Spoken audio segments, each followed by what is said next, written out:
Bismillahirrahmanirrahim. Assalamualaikum warahmatullahi wabarakatuh. Waalaikumsalam warahmatullahi wabarakatuh. Selamat malam Bapak dan Ibu semua. Waalaikumsalam. Malam, Komandan. Bagaimana kabarnya malam hari ini? Alhamdulillah baik. Alhamdulillah, puji Tuhan baik, sehat-sehat Bapak. Ya. Baik, Bapak dan Ibu, malam hari ini kita akan sama-sama mendengarkan webinar tentang Anti-Terrorism Associate yang akan disampaikan oleh trainer kita, yaitu Cap Rian Istianto, SHMH, CLA, CATS, CCPS, CCSMS, CPNLP, CTBNSP, CTRNI. Beliau adalah Master of Security Investigation Practitioner dan juga Associate Trainer Revolution Indonesia, yang malam hari ini akan mengisi tentang webinar Anti-Terrorism Associate. Baiklah Bapak dan Ibu, untuk mempersingkat waktu, marilah kita sama-sama berdoa agar diberikan kemudahan dan keberkahan dalam kita menjalankan webinar di malam hari ini. Berdoa menurut agama dan kepercayaan masing-masing, dipersilakan.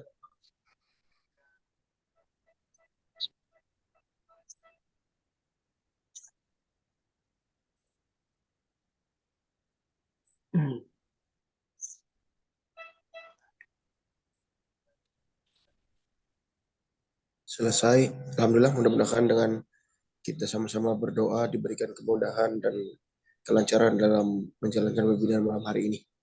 Baik, Bapak Ibu dan Ibu, untuk mempersingkat waktu, marilah kita sama-sama mendengarkan paparan materi yang akan disampaikan oleh Cap Rian. Kepada Cap Rian, waktu dan ruang virtual dipersilakan.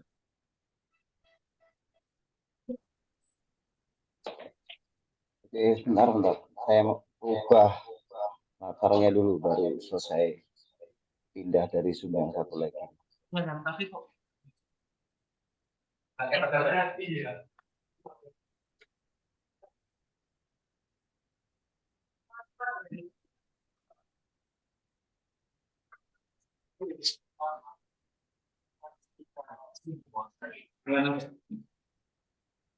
Mas Lutfan, ini tampilan share screen-nya muncul ini ya? Cap, gimana Cap? Oke, sudah. Tadi sudah muncul. Cap. Tutup aja dulu, Mang. Oh, yang share screen dari Polsek Klojen, Cap?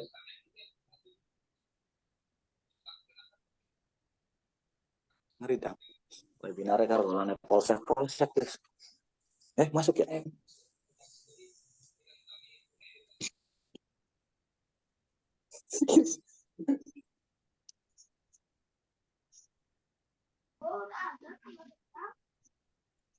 Ya lagi matiin ininya.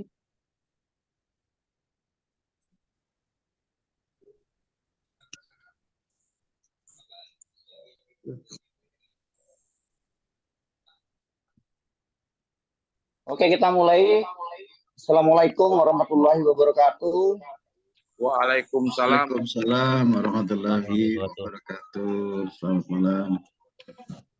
Shalom, Om Swastiastu, Namo Buddhaya, salam kebajikan. Selamat malam Bapak Ibu sekalian yang saya hormati. Saya mohon maaf karena baru pindah dari ruangan Zoom sebelah, karena kebetulan saya juga masih mengikuti pendidikan untuk advokat, jadi masih ada kelas pada malam hari ini. Mantap, Komandan. Jadi alhamdulillah ini masih bisa join dan ketemu sama Bapak Ibu sekalian di kesempatan malam hari ini. Pertama-tama mari kita panjatkan puji dan syukur kehadirat Allah Subhanahu wa taala karena pada malam hari ini kita dapat berkumpul dalam kondisi yang sehat walafiat, tidak kurang suatu apa, meskipun kita berjauhan berkumpul dalam ruangan Zoom meeting ini, akan tetapi doa terbaik buat Bapak Ibu semuanya, semoga kita selalu dalam lindungan dan dari Tuhan Yang Maha Esa.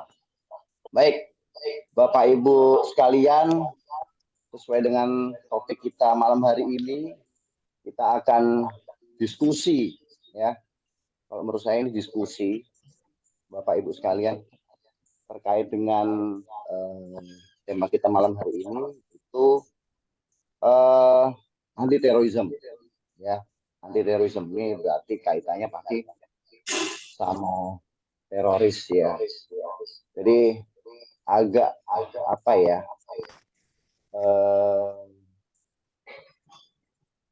Karena waktunya cuma 1 jam, tapi saya coba maksimalkan supaya malam hari ini bisa apa ya, pemahamannya bisa diterima lah oleh kita semua.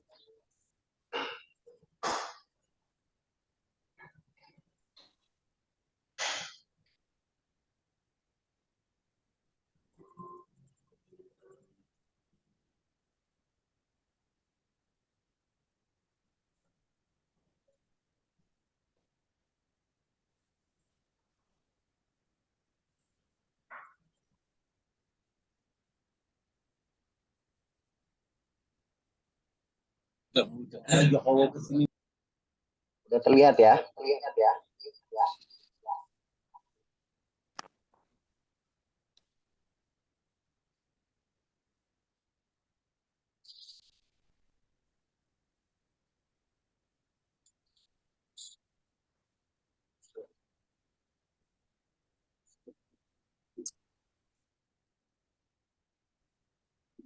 Nggak ada suaranya, Pak. Nggak kedengeran ya? Mohon izin, nggak ada suaranya, mohon izin.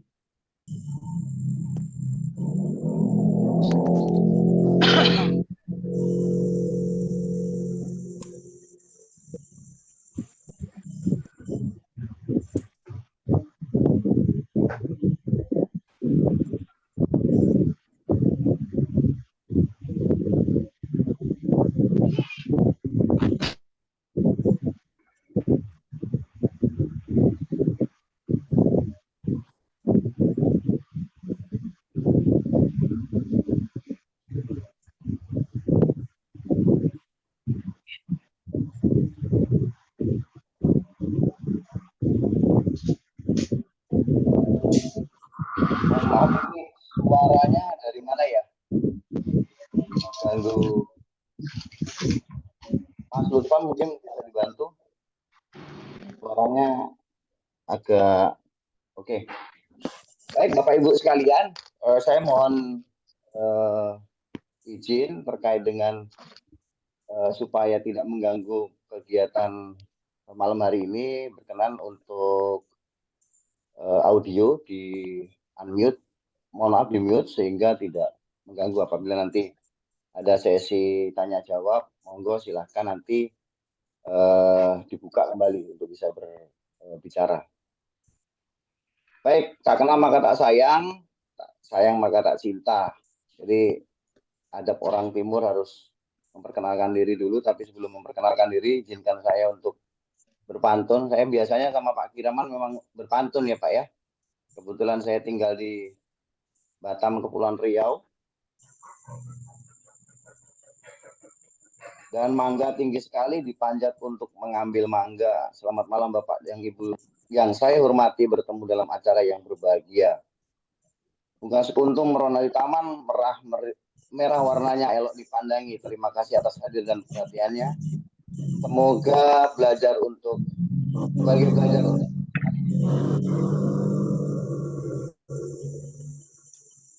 ini noise-nya lumayan kencang ini.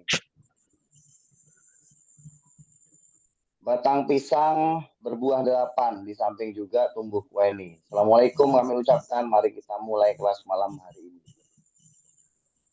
Baik Bapak Ibu yang kami hormati, izinkan saya untuk sedikit memperkenalkan diri dulu terkait dengan profil kami.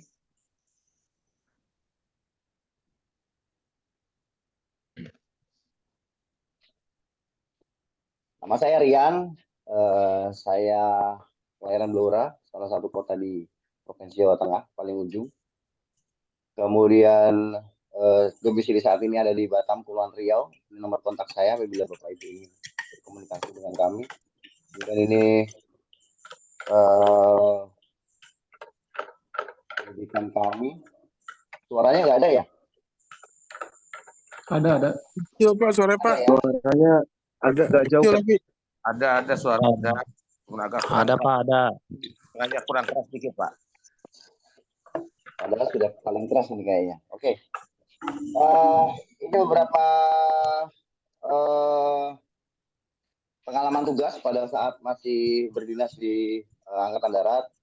Kemudian ini juga ada beberapa operasi yang pernah kami lakukan semasa berdinas.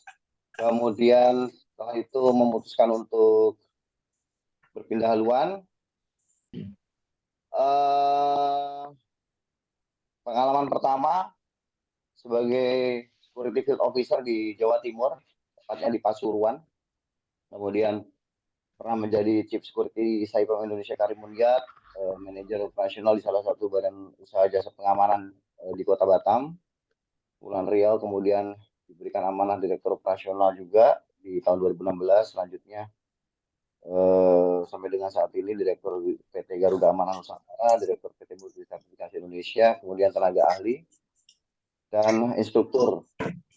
Ini beberapa satya lancana yang pernah kami terima. Kemudian ini juga ada beberapa organisasi yang kami ikuti, mulai dari P2K3, kemudian P4GN dari BNN, ICPP Indonesia Capture, Abu Dhabi, dan IKAPNAS, Ikatan Alumni Kebangsaan Nasional.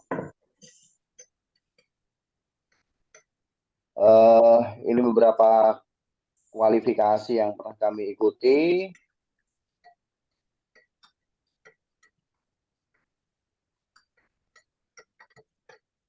Yang terakhir kemarin mengikuti pelatihan untuk auditor SMP di Mabes Polri dan sertifikat untuk investigator dari Pusdikreskrim di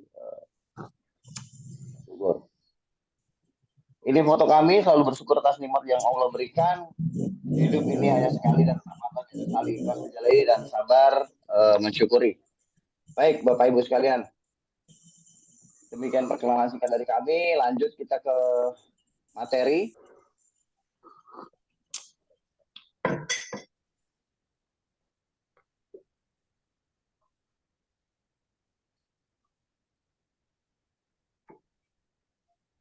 Senyum, sapa ramah, dan tawa adalah ciri khas bangsa Indonesia.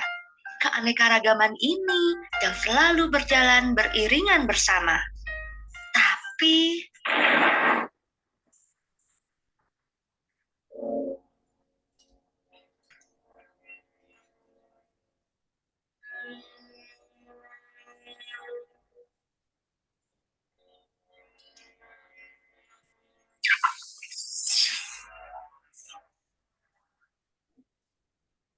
di Indonesia, mayoritas penduduknya beragama Islam. Ajaran tentang Islam berkembang dengan baik.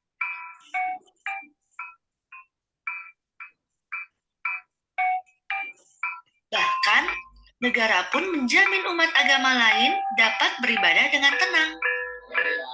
Kira-kira apa sih ya yang bikin mereka tetap nekat melakukan aksi teror?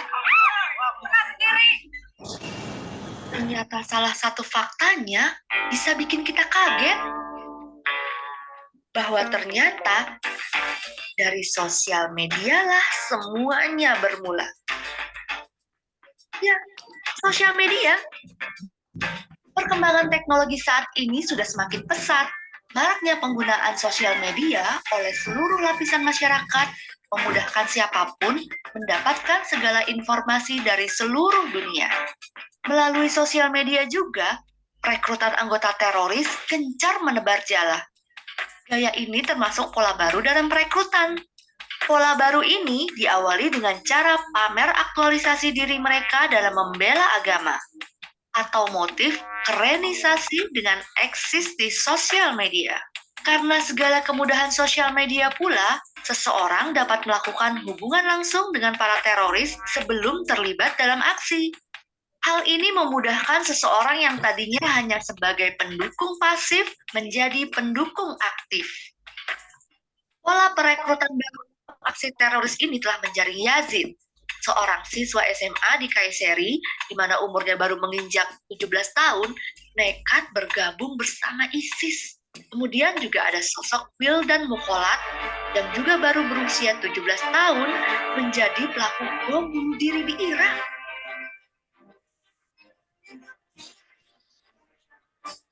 Pola perekrutan gaya baru jelas beda dengan cara lama, aka old school.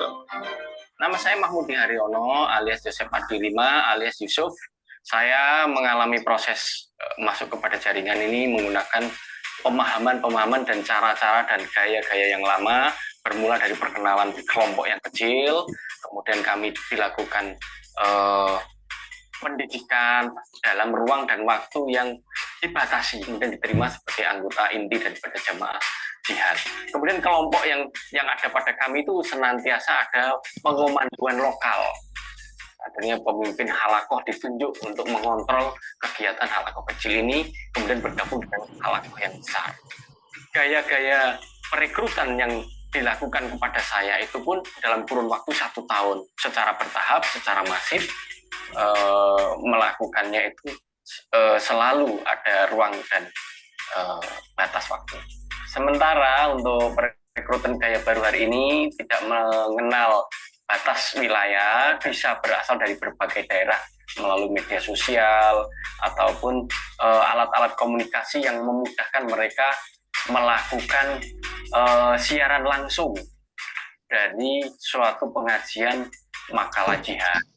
Efek yang ditimbulkan dari perekrutan pertama sistematis, terkontrol. Sementara dengan pola-pola yang baru, dengan mereka yakin direkrut dalam waktu 1 minggu, kemudian mereka siap menyerahkan hartanya, menjual hartanya, dan mereka bisa hijrah ke Suriah, itu sudah langkah yang tergesa-gesa dan resikonya jelas lebih besar. Contohnya di kasus Harry Gollum, pelaku pemboman bunuh diri di kedutaan Australia. Ia dikenal sebagai sosok yang ramah dan mudah bergaul. Biasanya seseorang terlibat terorisme karena mereka merasa menjadi korban ketidakadilan. Mereka berkumpul dalam kelompok lalu melakukan sumpah kesetiaan atau baiat kepada pemimpin. MPA maksud guru sudah. Akhirnya kematikan zaman aku kemarin. Individu yang terpilih untuk dilatih melakukan serangan teror.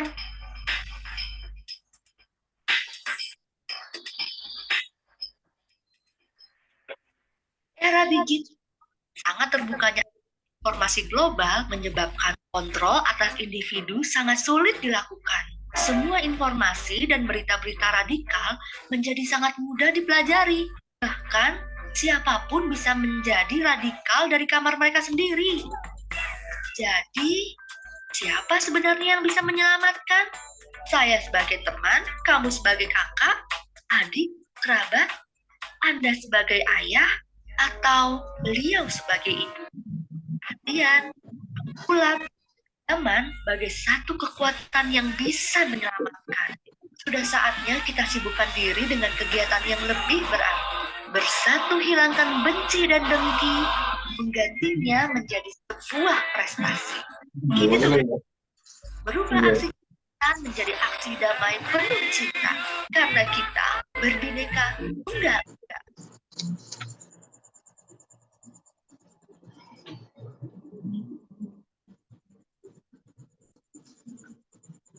Oke, itu tadi sekilas cuplikan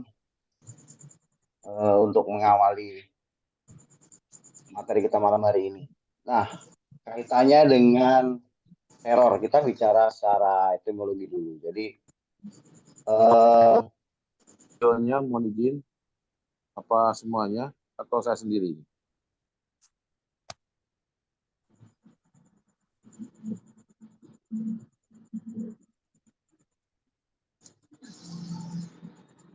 Oke, kita lanjut ya, Bapak Ibu sekalian.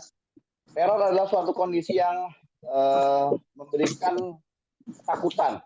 Jelas teror merupakan hal yang paling diinginkan daripada pelaku teror adalah munculnya impact atau dampak, yaitu ketakutan yang nyata. Perasaan yang luar biasa akan bahaya yang mungkin terjadi. Nah, kaitannya dengan teror kemarin ya, hari Selasa tepatnya, mungkin Bapak Ibu, Pak Kiraman mungkin pemerhati sekaligus jurnalis nasional, terjadi sebuah aksi teror yang berlaku di salah satu mall di Thailand yang dilakukan oleh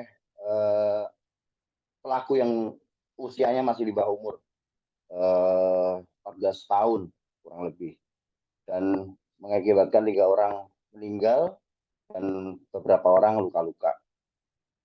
Ini tentunya mengagetkan, tapi informasi dari pihak yang berwenang dari kepolisian Thailand atau otoritas Thailand menyatakan memang adanya gangguan mental terhadap si pelaku, di mana pelaku harusnya mengkonsumsi obat, tetapi tidak dikonsumsi sehingga menimbulkan halusinasi yang mengakibatkan yang bersangkutan harus melakukan sesuatu tindakan yang melukai atau bahkan menghilangkan nyawa seseorang dengan menembakkan ke pusat keramaian di mall. Nah, itu yang update situasi yang terakhir yang terjadi di negara tetangga kita, Thailand. Nah, kondisi seperti itu tentunya akan menimbulkan sebuah kecemasan, ketakutan yang luar biasa. Ya, mungkin Bapak Ibu saat ini bisa melihat di YouTube atau mungkin di media sosial lainnya, di mana video-video viral yang muncul di media tersebut terkait dengan aksi tersebut tentunya memberikan sebuah efek yang luar biasa. Nah, ini kaitannya dengan teror. Nah, ini awal muasalnya seperti itu. Jadi kita ketika bicara terorisme harus bicara dengan teror dulu. Teror ini apa sih sebenarnya? Karena memang asal muasalnya seperti itu. Teror. Nah, kemudian teror ini karena intensitasnya terus menerus, ya mungkin Bapak Ibu kita lah ya di dunia di kondisi situasi saat ini mungkin ya ada yang teman kita yang diteror nih. Terornya bukan teror terornya nagih utang ya, nagih utang. Tiap hari di SMS, di WA ditanyain udah mau bayar kapan gitu ya, padahal minjemnya cuma 100 gitu. Jadi di teror tiap saat ditanyain, bro kapan bayar, besok ditanyain lagi, bro saya ini lama-lama dibilangnya teror gitu ya. Teror lu, teroris lu kan, karena nerornya tiap hari nanyain gitu, uang 100 aja ditanyain ya, karena apa ya, terus menerus disampaikan, diulang-ulang, akhirnya kita latah menyebut itu sebagai sebuah aksi teror gitu ya. Nah, teror dalam secara harfiah juga suatu usaha yang menciptakan yang tadi disampaikan, ketakutan, kengerian ya, kekejaman oleh seseorang atau kelompok atau golongan. Nah, meneror tentunya ada efek yang ingin ditimbulkan, yaitu ketakutan tadi itu. Jadi substansi dari teror itu sendiri adalah takut, ya, kecemasan. Dampak yang paling luar biasa itu seperti itu. Mungkin beberapa aksi teror yang pernah terjadi di negara kita, seperti bom Tamrin di Sarinah, kemudian bom J Marriott, bom Bali ya, bom Bali 1, bom Bali 2, itu menimbulkan dampak yang sangat luar biasa. Tidak hanya mungkin masyarakat di sekitar lokasi kejadian, masyarakat Bali secara area, secara kawasan, tapi juga seluruh secara nasional, bahkan seluruh dunia. Nah, inilah ketakutan, kecemasan ya, kengerian yang dimunculkan akibat dari aktivitas terorisme yang dilakukan oleh seseorang atau golongan tadi. Teror sebenarnya sudah ada dari zaman dahulu ya. Seperti mungkin kita tahu ada beberapa tokoh-tokoh yang terkenal ya, ada Hitler, ada Stalin, kemudian ada di Eropa. Nah, ini jadi kegiatan-kegiatan ini sudah terjadi, tapi memang semakin aktivitas yang saat ini sekarang ini memang terorisme diidentikan dengan pemahaman-pemahaman yang sentris, seperti menggunakan agama, menggunakan kelompok-kelompok tertentu, karena memang di situ yang diinginkan oleh kelompok-kelompok teror. terorisme adalah puncak dari aksi kekerasan. Ya, teror, ya, kekerasan bisa terjadi tanpa teror, tapi teror pasti terjadi melibatkan kekerasan. Jadi setiap teror pasti akan melibatkan kekerasan. Karena memang misalkan ya, pelaku teror gitu. Kenapa sih kok harus dengan bom gitu misalkan ya? Karena dengan bom itu, dengan ledakan yang semakin keras, semakin besar, dengan korban jiwa yang semakin banyak, maka dampak yang diberikan rasa takut fear itu akan semakin besar. Ya, semakin apa ya?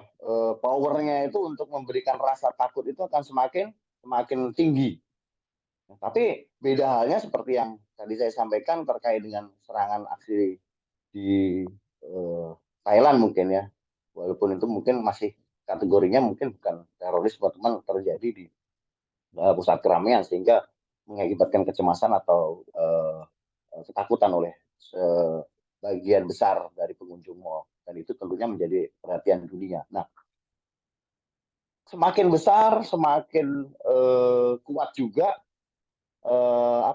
dampak yang dirasakan oleh masyarakat seperti itu. Jadi makanya kenapa kebanyakan aktivitas terorisme terutama yang dilakukan oleh kelompok-kelompok yang radikal dalam hal ini atau kelompok ekstrim itu selalu menggunakan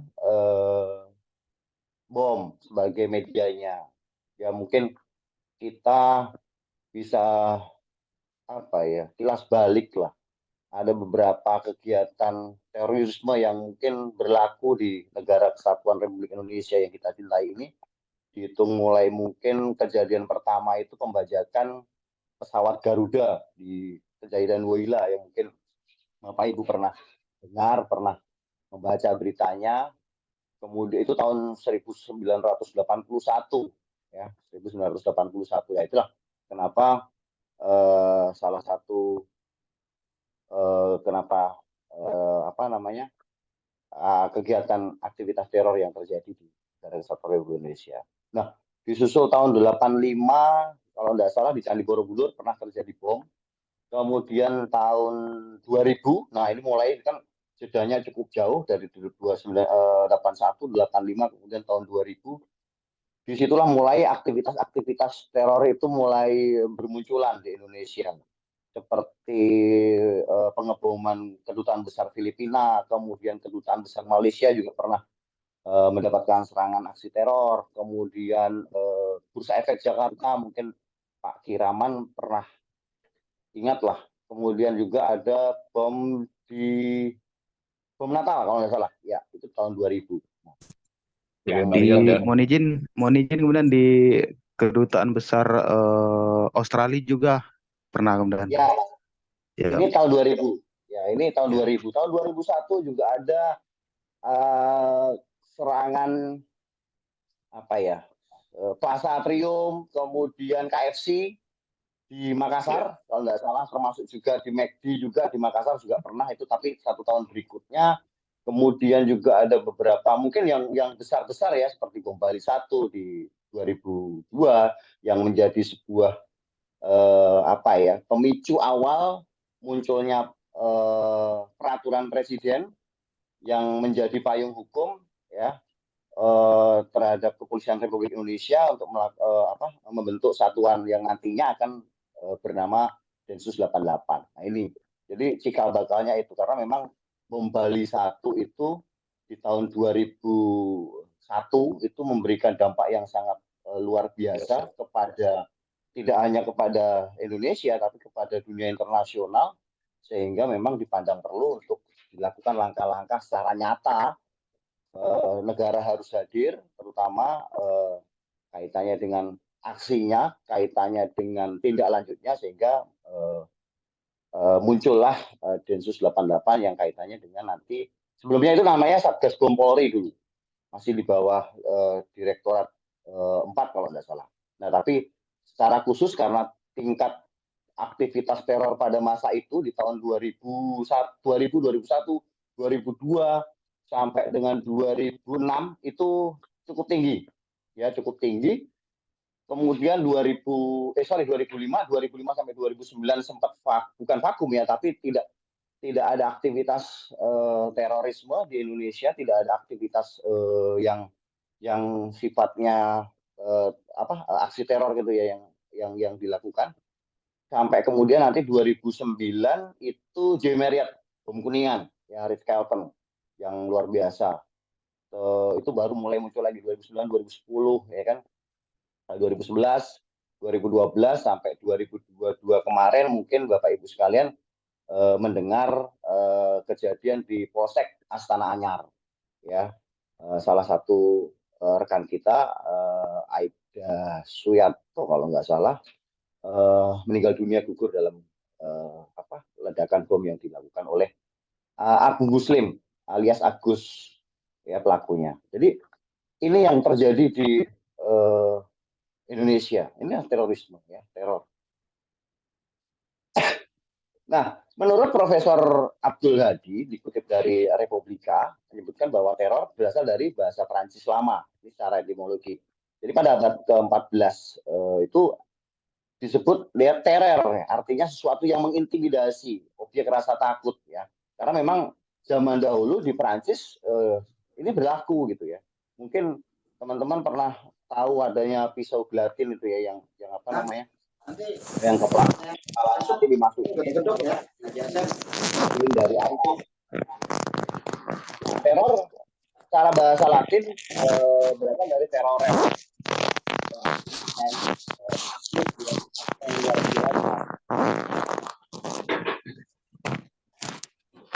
Ini boleh di-unmute suaranya, mohon maaf. Mohon izin, rekan mau di mute dulu ya, di mute ya.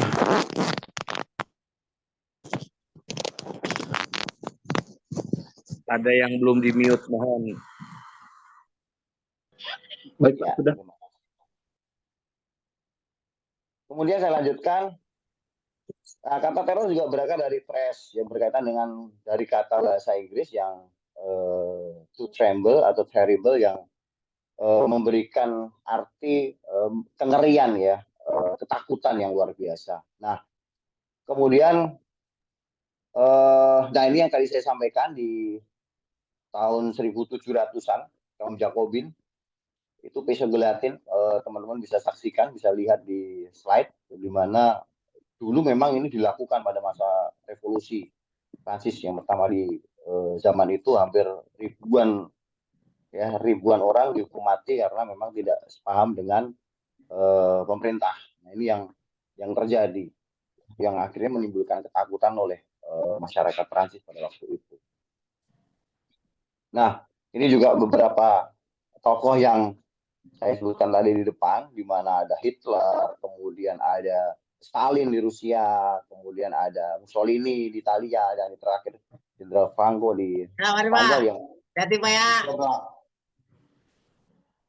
yang juga melakukan aksi-aksi ya kalau boleh dibilang bukan hampir ya, genosid gitu, genosida. Jadi pembantaian, pembunuhan ya. Banyak sekali hal-hal yang dilakukan yang pada masa kediktatoran Hitler, Stalin, Mussolini maupun Franco di negaranya masing-masing yang mengakibatkan ribuan bahkan jutaan orang meninggal dunia atau tewas. Nah, secara landscape, secara global di seluruh dunia, kecepatan di mana layanan keamanan, intelijen dan penegakan hukum harus menerima tantangan yang di lingkungan keamanan baru dengan kecepatan yang belum pernah terjadi sekarang. Nah, jadi ancaman terorisme terus mendominasi agenda-agenda keamanan sampai saat ini. Ya, ancaman terorisme masih menjadi tren di semua negara. Ya, konflik berkelanjutan di Suriah yang sampai dengan saat ini juga masih belum selesai. Terus Irak juga masih belum selesai. Pakistan, Afghanistan yang paling terakhir kaitannya dengan Taliban yang sekarang berkuasa semenjak ditinggalkannya oleh tentara Amerika. Nah, ini menjadi hal yang terus menjadi perhatian di seluruh dunia, terutama negara-negara yang punya kepentingan seperti Amerika. Indonesia tentunya juga memiliki kepentingan tersebut karena apa? di banyak apa ya, mantan-mantan kombatan yang ada di Libya, di Afghanistan, di Syria yang akhirnya ketika Al-Qaeda dengan pemimpinnya yang sudah tewas, dinyatakan tewas oleh Amerika,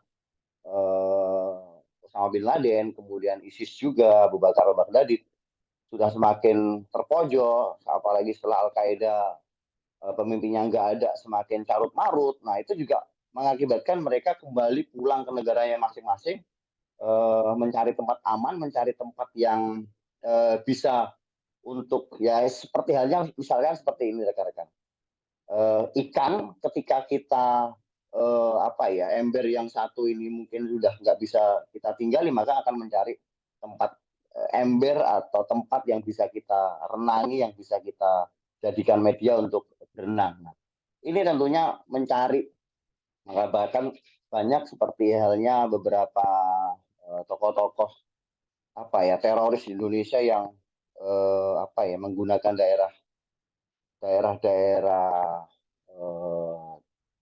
transit seperti di Mindanao karena di sana ada Abu Sayyaf, kemudian beberapa daerah lainnya yang sekiranya memiliki pemahaman yang sama. Nah, ini kaitannya dengan ancaman terorisme secara global di seluruh dunia. Nah, kemudian kenapa sih terorisme itu apa ya, selalu berkaitan dengan intensitas, kesempatan dan kemampuan ya. Ada beberapa aksi teror yang dilakukan oleh orang-orang yang kalau mungkin disebut biasanya di komunitas anti terorisme itu adalah lone wolf atau manusia bebas lah, serigala bebas, yang dia hanya berbaiat secara online, berbaiat secara tidak secara langsung, tapi memilih paham yang sama, menyatakan sama, akhirnya dia melakukan amalia-amalia yang secara sendiri. Nah ini kemampuannya akhirnya ya mesti seperti mungkin ada beberapa aksi yang dilakukan di Surabaya kemarin, ada penyerangan terhadap itu juga, itu yang cukup ini ya, karena Mei kalau nggak salah bulan Mei itu penyerangan karena itu bertepatan di 2018, itu bertepatan dengan kerusuhan di Makobrimob tanggal 8 kalau nggak salah, tanggal 8, hampir 4 hari atau 5 hari. Kemudian disusul serangan di Surabaya, ya. Kemudian disusul lagi serangan di Mapolda Riau pada waktu itu, mungkin Bapak Ibu pernah mendengar, melihat. Jadi itu rentetan yang dilakukan oleh, jadi kerusuhan dulu di Napiter di Makobrimob, kemudian disusul mungkin karena ada tidak terima oleh kelompoknya CAD, akhirnya di Surabaya ada bom 3 gereja ya, Santa Maria apa namanya, Santa Maria ya, apa itu, terus ada gereja Pantai Costa, ada satu lagi gereja apa itu. Nah itu juga kemudian besoknya di Mapolresta Surabaya juga diserang. Nah ini rentetan. Nah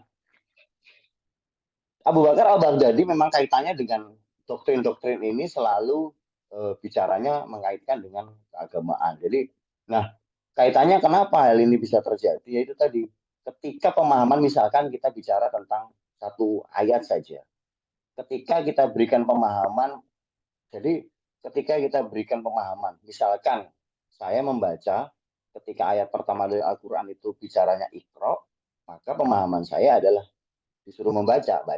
Oh ya, cukup membaca saja.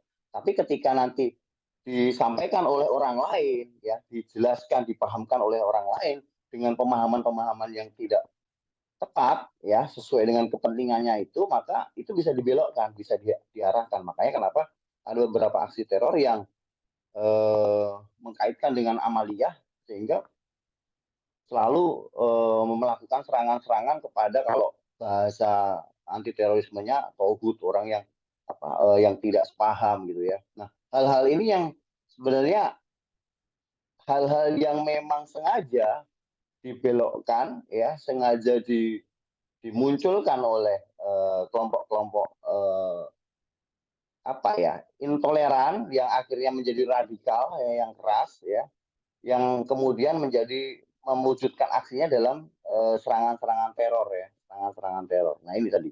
Jadi cikal bakalnya intoleransi ketika merasa eksklusif bahwa ini tidak, ketika ini kelompok saya dan ini adalah bagian yang tidak sesuai dengan kelompok saya, sehingga bagian ini adalah bagian di luar apa ya, komunitas saya, pemahaman saya. Nah, sehingga ketika itu muncul egosentris, muncul pemahaman yang berbeda, maka menjadi merasa gitu ya. Mewujudkannya dengan apa? Supaya diakui, supaya bisa mengintimidasi, ya dilakukan dengan aksi-aksi teror ya.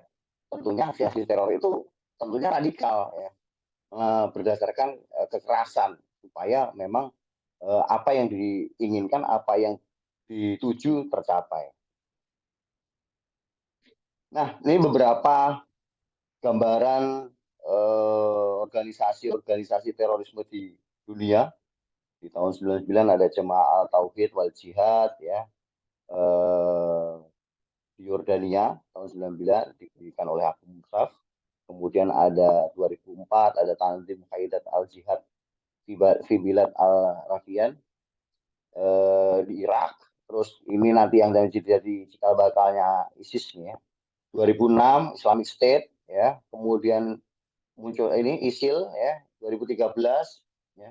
Ini perkembangan yang terjadi di dunia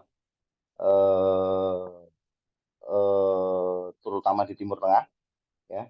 Kemudian ada juga Islamic State. Nah, kalau di Indonesia mungkin Bapak Ibu sekalian pernah mendengar Abu Bakar Bashir ya, apa namanya, Jamaah Islamiyah ya, kalau bahasa simpelnya Al Jamaah Islamiyah. Ini organisasi yang sengaja beliau bentuk, yang memang berbaiat menyatakan dirinya mendukung atau sependapat, sepaham dengan Al-Qaeda ya. Nah ini kaitannya seperti itu. Jadi ini beberapa gambaran terorisme di negara Timur Tengah ya. Nah kaitannya, mohon maaf. Nah kaitannya dengan bagaimana keberhasilan aksi teror dapat muncul ya, dapat terwujud. Yang satu intensitas. Ya, makanya kenapa hampir setiap tahun kelompok-kelompok teror ini melakukan aksi-aksinya. Supaya apa? Memunculkan intensitasnya. Makanya kenapa di Timur Tengah, di Afghanistan, di Syria, di Lebanon ya, perbatasan-perbatasan, mungkin kalau mungkin Bapak Ibu sekalian pernah mendengar ada organisasi-organisasi lain yang mungkin alirannya berbeda seperti Boko Haram ya. Boko Haram itu di Nigeria, kemudian ada Macan Tamil di Sri Lanka, kemudian ada Taliban di Afghanistan, ada Laskar Taiban di Pakistan, El-Nusra ya itu di Kashmir di perbatasan Pakistan. Nah itu juga hampir sama gitu ya, jamaah Islamiyah di Indonesia. Nah mereka punya kelompok-kelompok. Kenapa mereka melakukan? Supaya mereka diketahui posisinya, intensitasnya yang mereka ini kan, yang mereka tunjukkan. Tentunya kapabilitasnya ya kita tahu bersama lah. Bapak Ibu mungkin kenal tokoh seperti Nurdin M. Top, kenal tokoh seperti Dr. Azhari dari Malaysia yang sudah tewas ditembak. Kemudian ada Dul Matin ya dari Aceh ya yang juga sudah. Kemudian ada Imam Samudra, ada Ali Imron ya.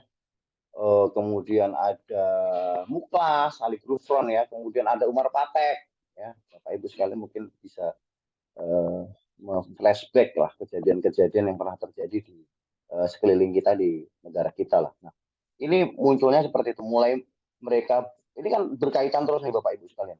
Dari bom Bali 1 sampai bom Bali 2 di tahun berikutnya yang hampir sama di bulan Oktober, kemudian rentetan bom JW Marriott, bom kedutaan besar, bom di beberapa gereja, bom malam Natal itu juga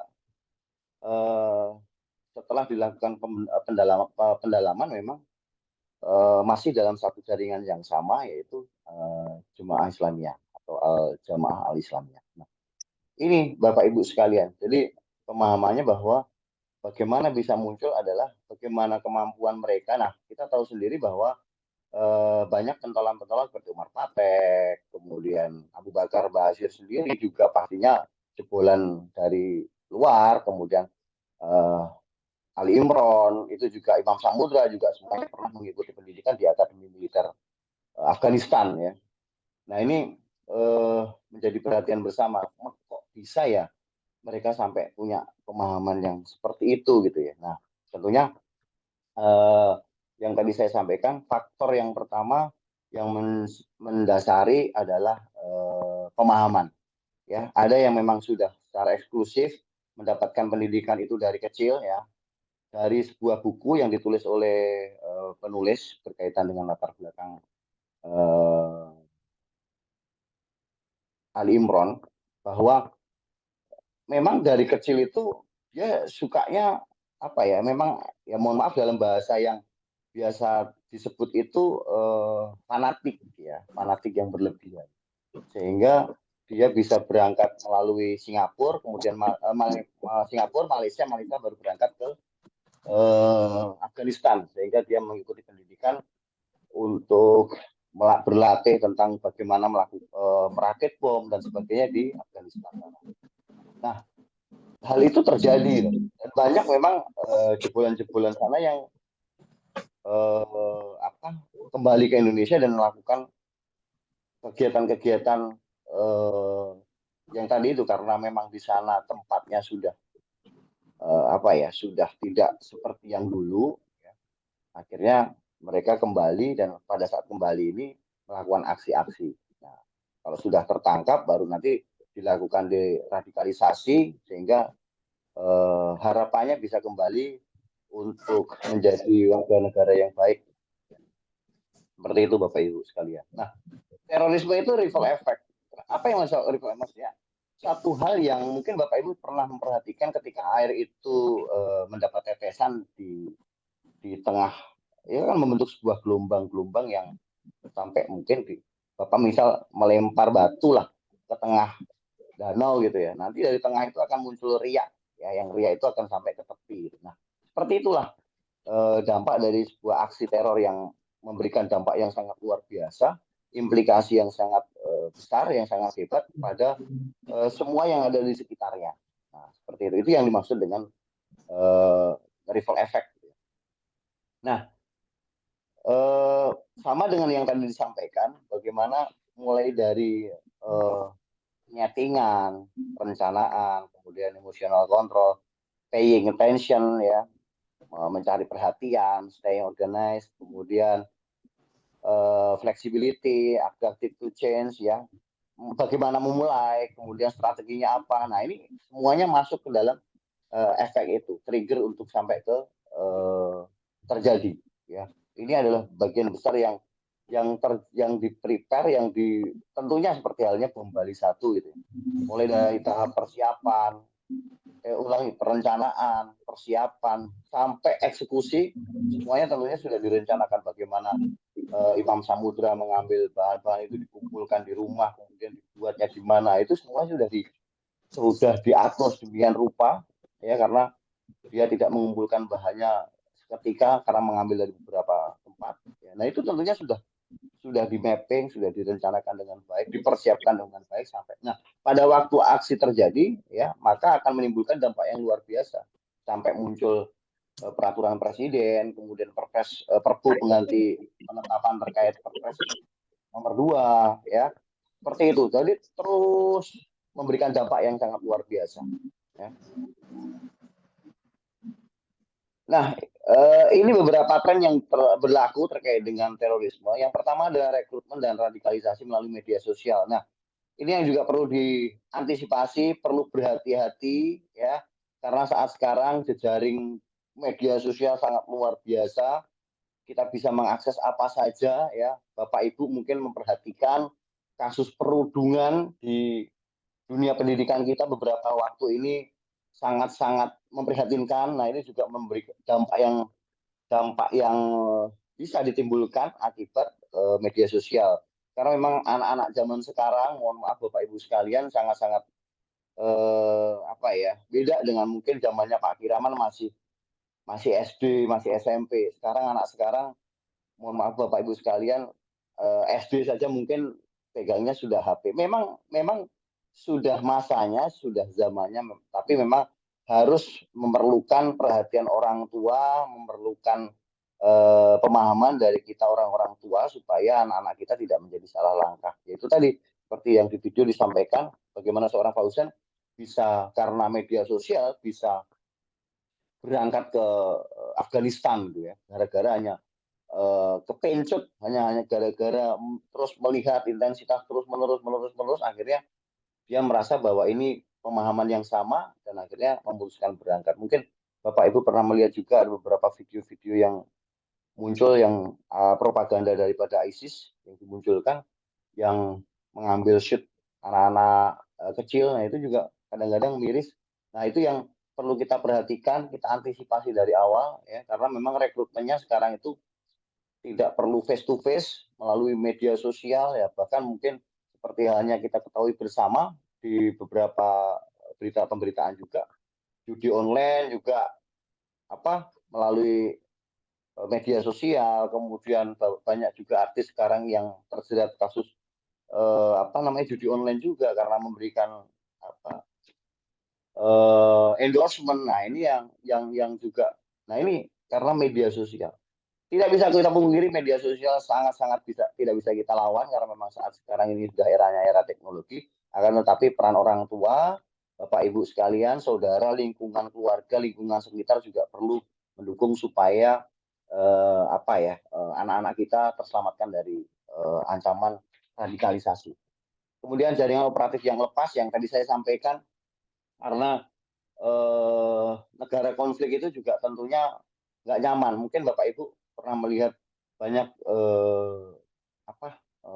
warga negara Syria yang menjadi tawanan ISIS di sana yang pengen pergi. Nah itu menunjukkan bahwa kondisi dia sebenarnya nggak baik gitu ya, maksudnya nggak baik itu tidak nyaman buat mereka. Nah, termasuk juga pelakunya ya, mereka tidak nyaman karena memang pada waktu awal mereka diiming-imingi gaji besar. Bahkan Bapak Ibu pernah mungkin mendengar ada salah satu pejabat di lingkungan otorita Batam yang salah satu direktur yang juga berbaiat dengan ISIS dan akhirnya pergi ke luar negeri untuk berangkat ke Syria. Nah itu menunjukkan bahwa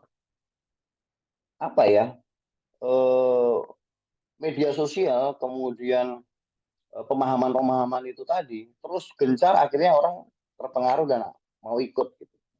Gaji besar, diberikan tanah, diberikan kebebasan ya kan, bahkan salah satu tawarannya bagi yang laki-laki memberikan wanita untuk dijadikan istri. Nah ini tawaran-tawaran yang diberikan gitu ya kepada kayak gitu media sosial, sehingga supaya mereka memiliki banyak pengikut.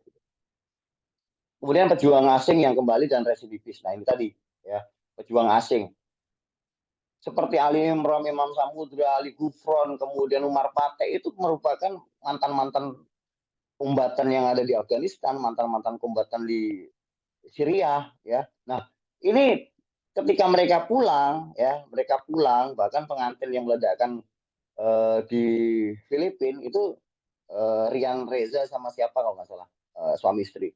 Nah itu juga dari Syria mampir ke Filipina, ternyata dia melakukan aksi amaliyah di sana. Nah seperti itu Bapak Ibu. Jadi pejuang asing yang kembali dan residivis ini trennya seperti itu ya, trennya seperti itu. Nah ini beberapa tampilan ya penyerangan aksi teror yang dilakukan di negara Kuwait ya, Juli 2015, penembakan turis di pantai Tunisia ya, penembakan marinir Amerika Chattanooga, Tennessee, kemudian ini penembakan pesawat sipil ya, 217 penumpang tewas, dan 7 kru tewas ya, ditembak oleh misil yang dilakukan oleh Al-Qaeda. Kemudian ini serangan teror Paris ya, 120 orang tewas. bom di Beirut. Tapi mungkin yang paling mencengangkan dunia yang juga mengawali proses daripada upaya pencegahan terorisme adalah kejadian di Menara Kembar WTC. Mungkin Bapak Ibu tahu ya. Jadi kejadian di World Trade Center di Washington di mana 4 buah pesawat dibajak oleh 19 orang yang masing-masing pesawat itu terdiri ada yang 5, ada yang 4. Pesawat yang pertama menabrak ke Menara Utara ya di Gedung Utara. Kemudian tidak berapa lama, sekitar 20 menit berikutnya pesawat kedua menabrak di Menara Selatan yang mengakibatkan ribuan orang meninggal dunia ya. Dan membuat dunia tercengang, terkaget-kaget ya. Di situ mulai 2001 ya, 2001 terus muncul lagi bom 2001 di negara kita juga muncul beberapa aktivitas teror 2002. Nah itu makin bom Bali muncul. Nah itu baru Indonesia mengaktifkan alarm, mengaktifkan alert system yang langsung ditandatangani oleh Presiden pada masa itu Ibu Megawati Soekarno Putri untuk mengeluarkan perpres pengaktifan penindakan terhadap aksi-aksi terorisme. Nah disitulah awalnya negara Indonesia membuat sebuah sistem yang komprehensif, yang sistematis untuk melawan kegiatan-kegiatan aksi terorisme. Nah ini serangan aksi di Perancis ini yang cukup mengakibatkan banyak korban sekaligus di 6 tempat, ya, 6 lokasi yang berbeda bersamaan, ya, Bataclan, Stade de France, kemudian ada beberapa restoran ya ke Boulevard Voltaire. Nah, ini hampir ratusan orang meninggal, lebih dari 120 orang meninggal dan ratusan lainnya mengalami luka-luka. Nah ini Bataclan ya, salah satu tempat ngumpul gitu ya, kayak sinema gitu, jadi tempat. Nah di situ terjadi penembakan, kemudian ini juga ada, nah ini para sex fashion ya, pelaku-pelakunya yang ada yang ditembak mati di tempat, kemudian yang ditahan secara bersamaan ya di Perancis. Nah, ini alur bagaimana awalnya, kemudian runtutannya dari pelaku pertama sampai pelaku yang berikutnya. Jadi ternyata beruntut ya, mereka dari satu kelompok yang sama. Nah, ini juga di Turki juga pernah diserang ya, lebih dari 41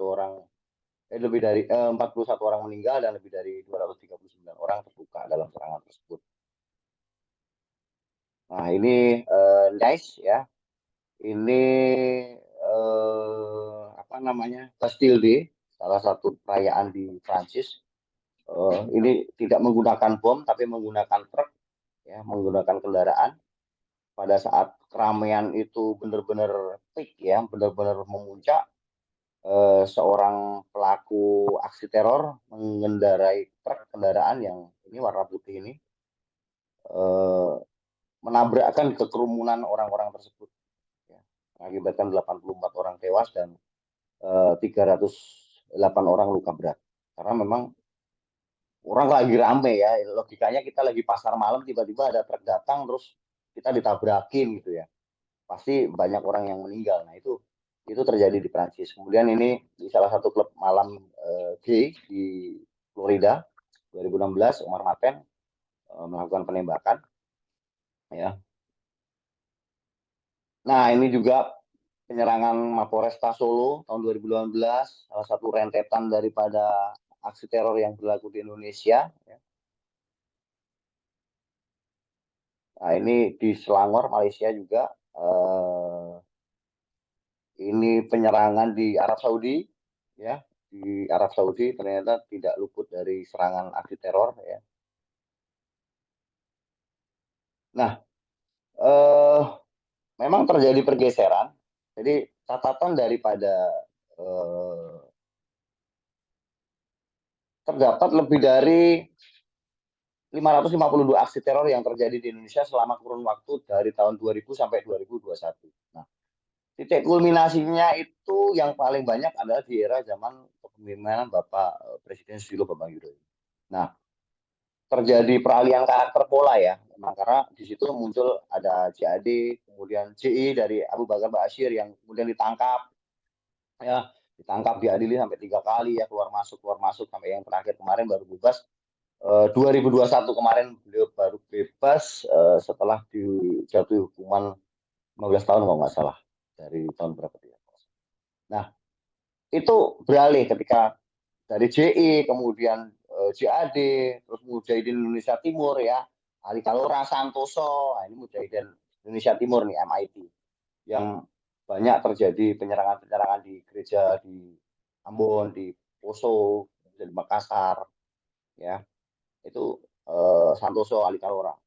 Ini polanya berubah, jadi dari zamannya Abu Bakar Ba'asyir dengan zamannya di sana beda. Nah, ini beberapa aturan yang berlaku di Negara Kesatuan Republik Indonesia, mulai tadi yang saya sebutkan, peraturan pemerintah, Perpu ya nomor 1 tahun 2002, pemberantasan tindak pidana terorisme, kemudian Undang-Undang Republik Indonesia tahun nomor 15 tahun 2003 tentang penetapan Perpu tadi, ya, peraturan pemerintah pengganti undang-undang tadi menjadi undang-undang. Jadi dari Perpu dijadikan menjadi undang-undang. Kemudian pencegahan dan pemberantasan tindak pidana terorisme nomor 9 tahun 2013 ya. Kemudian ada nomor 5 tahun 2015. Nah, ini APU ya. Nomor 9 ini kaitannya nanti Undang-Undang nomor 8 tentang tindak pidana pencucian uang TPPU. Karena memang terorisme mungkin Bapak Ibu sekalian pernah mendengar bahwa beberapa ada mungkin seperti kotak amal ya, kita tidak tahu kotak amal dari mana, itu menjadi pendanaan karena memang terorisme perlu dana ya, perlu dana melalui media online, melalui kotak-kotak amal, melalui media-media amil zakat dan sebagainya yang kadang-kadang tidak resmi tapi berlaku gitu ya. Nah, itu sering terjadi di wilayah-wilayah atau area-area yang cenderung keagamannya tinggi. Jadi ya memberi saja, masukin kotak amal, padahal di situ mungkin kotak amal atau infaknya diarahkan untuk dukungan dikirim ke entah Syria, ke Afghanistan, ke daerah-daerah konflik negara-negara ini. Seperti itu. Nah, ini Undang-Undang nomor 8 tentang TPPU ya, kaitannya karena sekarang ini lagi concern ke situ supaya aktivitas terorisme ini salah satu bentuknya supaya tidak muncul intensitas, maka karena mereka tentunya perlu dana ya, salah satu ya, kondisi yang baru saja terjadi juga penangkapan salah satu karyawan BUMN yang di Indonesia yang kemarin terjadi dia. Jadi itu juga memberikan pemahaman bahwa ini harus dicegah nih ya, dengan aturan-aturan yang kita berlakukan di Negara Kesatuan Republik Indonesia. Ya, Undang-Undang Nomor 9 tahun 2013 tentang pencegahan pemberantasan tindak pidana pendanaan terorisme. Supaya mungkin ada badan zakat, badan amil, badan yang memang ini yang di aliran dananya harus terkontrol, harus terdata dengan baik sehingga penyalurannya memang benar-benar tepat. Ketika nanti ada kondisi yang memang sekiranya tidak sesuai dengan aktualnya, diarahkan kemana, nah ini nanti akan bisa ditelusuri. Seperti itu. Nah, catatan penting tren ancaman ya. Jadi JI strukturnya pemain utamanya telah hilang secara organisasi ya. Tadi yang saya sampaikan Abu Bakar Ba'asyir keluar masuk penjara, kemudian beberapa orang sudah ditahan seperti Imam Samudra, Nurdin M. Top, Dr. Azhari, itu pentolan-pentolannya Gulmatin, kemudian Hamid itu mulai tertangkap, mulai dihukum mati, kemudian itu mulai, nah ini orang udah mulai, sehingga akhirnya berubah nih strukturnya. Seperti makanya muncul ada Santoso, kelompok Imam Ali Kalora itu karena itu komunitas masih survive. Nah, komunitasnya masih ada. Nah, kemudian melakukan konsolidasi atau rekrutmen dengan pola-pola penyebaran ideologi. Muncul organisasi baru, ya, JAT, Jamaah Ansarut Tauhid, ya, Tauhid wal Jihad. Barat tidak lagi sebagai objek serangan sendiri. Ya, kita perhatikan selepas bom Bali 2, ya, itu polanya berubah, ya. Banyak malah mungkin di akhir-akhir ini banyak yang instalasi-instalasi markas polisi, kepolisian, ya, rekan-rekan kita, kemudian kantor-kantor kedutaan besar, ya, kemudian simbol-simbol, ya. Jadi apa targetnya berubah, metodenya tatap muka langsung sudah berubah. Yang tadi saya sampaikan 3 trennya itu salah satunya adalah menggunakan media online, media massa, ya, buku, membuat selebaran, internet, propagandanya kencang, ya. ISIS itu, tapi memang alhamdulillah negara kita dengan melalui Kominfo, kemudian juga Mabes Polri melalui melalui cyber itu juga melakukan penguatan di sana supaya apabila ada akun-akun, ada